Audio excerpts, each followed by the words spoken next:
questions, go ahead and raise your hand. We've got one already. Josh Moore, go ahead, Josh. Hey, Liam. Hey, Josh. With the situation there with Chris, I know you're not going to get into any details about his health, but is there a point going into the game where you like this week, if you think he's just not got it, that you can pivot quickly, or is that something you're concerning yourself with, or is he 100%? I guess how would you kind of evaluate that? It seems like the last 2 weeks has been a really big factor for you guys not getting anything going there, and he's obviously a big piece of that.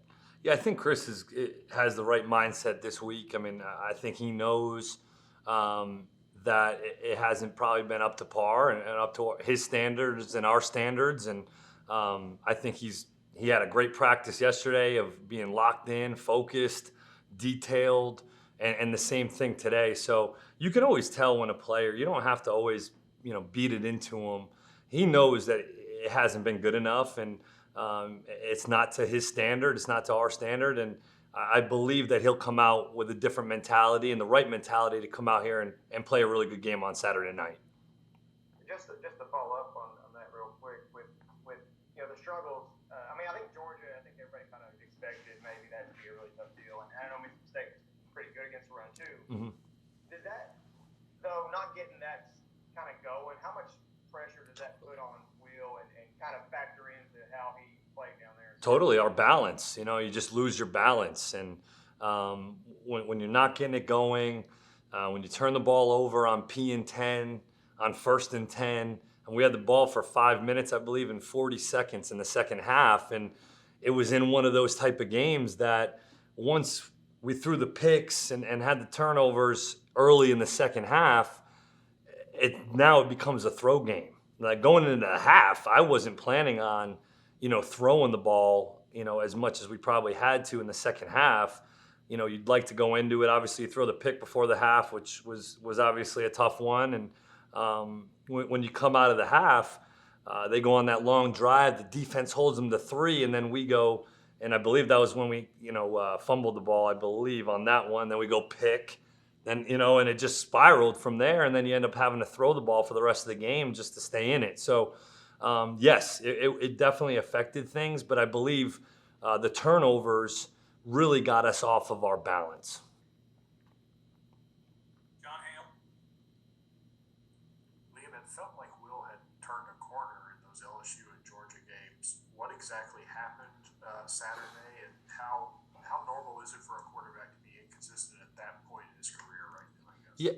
Yeah, I think that Mississippi State does some things defensively in the back end that is very difficult to see from a quarterback standpoint. Like, they do a lot with their safeties, a lot of moving pieces. They got a little bit of a rush on us early, which, and when he threw a pick early, it just tends to throw you off a little bit. And we just weren't able to get him back. Like he's kind of responded a little bit over the last, few games. It just didn't happen this game. And he knows it. And it was one of those things where he had a pretty solid week of practice last week, but it wasn't as good as LSU. It wasn't as good as Georgia. The practice week, the preparation, just the footwork in practice, the execution, throwing and catching. So to say I was shocked, no, because practice performance equals game reality, and that was the case last week for us. And that's on me to get fixed and to get him right, and he knows it, and I'm aware of it, obviously, or at this point, and we want to try to get him calmed back down and get our balance back and try to give him, easier throws early on. We take the shot on, after the targeting. This just wasn't probably a great call. We just got a chunk off the targeting call.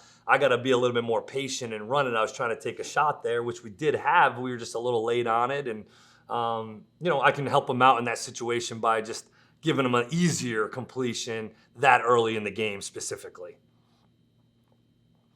Markley.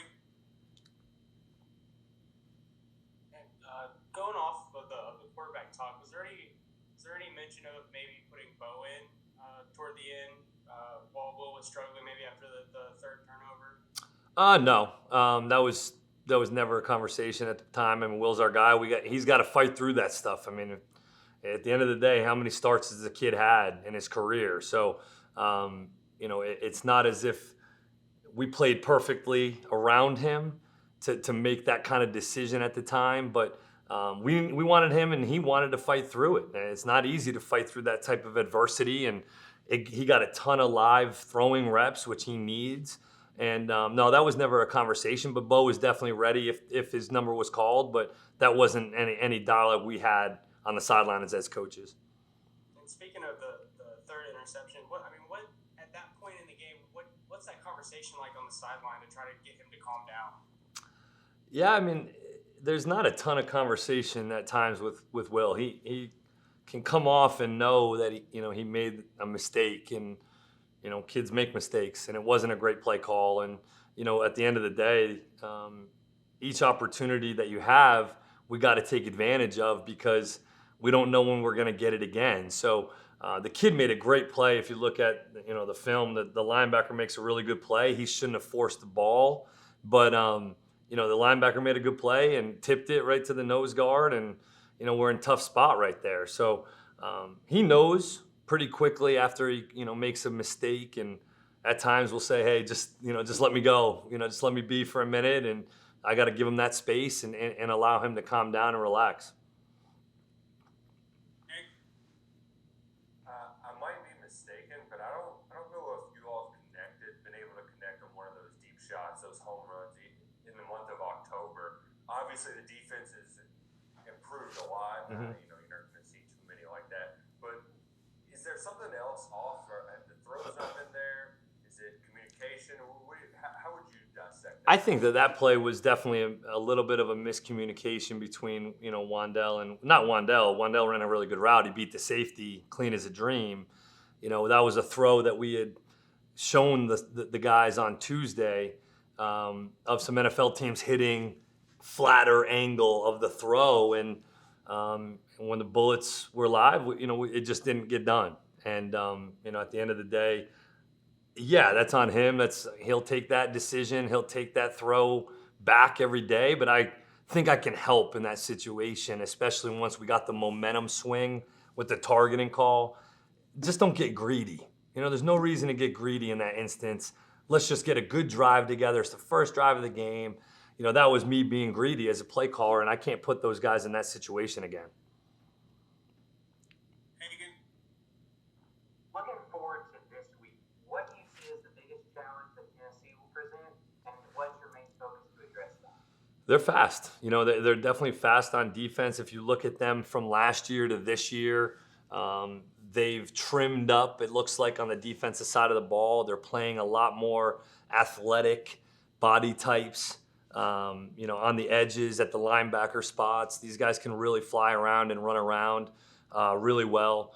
They'll bring some edge pressure, which causes some issues, especially with how fast they are, and do a nice job with some of their stunts and twists. But this focus this week is truly about us getting better and us detailing our work, doing the right things. Every single play matters. Efficient. Get back to running the football. Get back downhill. Last week against Mississippi State, we were trying to run more wide zone and get some of that stuff going. And against a team that does so much different things, we need to get the run game back going, get our balance back. And I think today was a good start. Larry. Liam, a lot's been talked about with the targets to Wandale. I think last week out of 28 passes, 14 were targeted to Wandale. Is Will targeting him too much, or is that what you want? The way the offense is set up. I think a lot of things are set up, for Wandell. I mean, he's a playmaker for us right now, but other guys did step up and make some plays. DeMarcus Harris stepped up. Tight ends had some catches. The backs had a couple catches. So it's not necessarily all set up that way. But I do think that obviously they have some chemistry. But Will feels very confident about throwing to a lot of those guys. It's just about the opportunity when it knocks and when it comes. They're gonna, we make the play if we get it protected and can do some of those things. But I definitely believe that there's a little bit more of a balance that we need to get some of those other guys involved and let them, not maybe key in on one as much. Thanks. Ken Spencer. Yeah, Liam, just to kind of play off of that, I mean, how important is Josh being back, and if he's healthy, how much does that kind of help everybody out? And have you seen enough of the other guys to trust them in situations to be able to get them the ball? Because it seems like that would open up everything. Yeah, absolutely. I mean, I think that right now, getting Josh back was huge.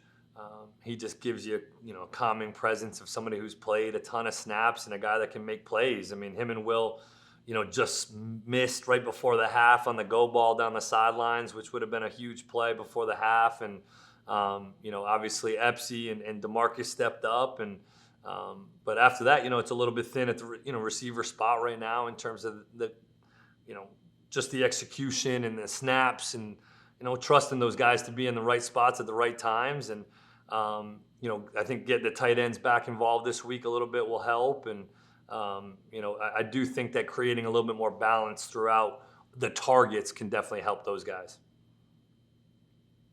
Adam? Hey, Liam. I know, or I get the sense that you don't want to have a lot of QB run in your offense, but it's obviously something Will has some experience with, and y'all have had some success with this year.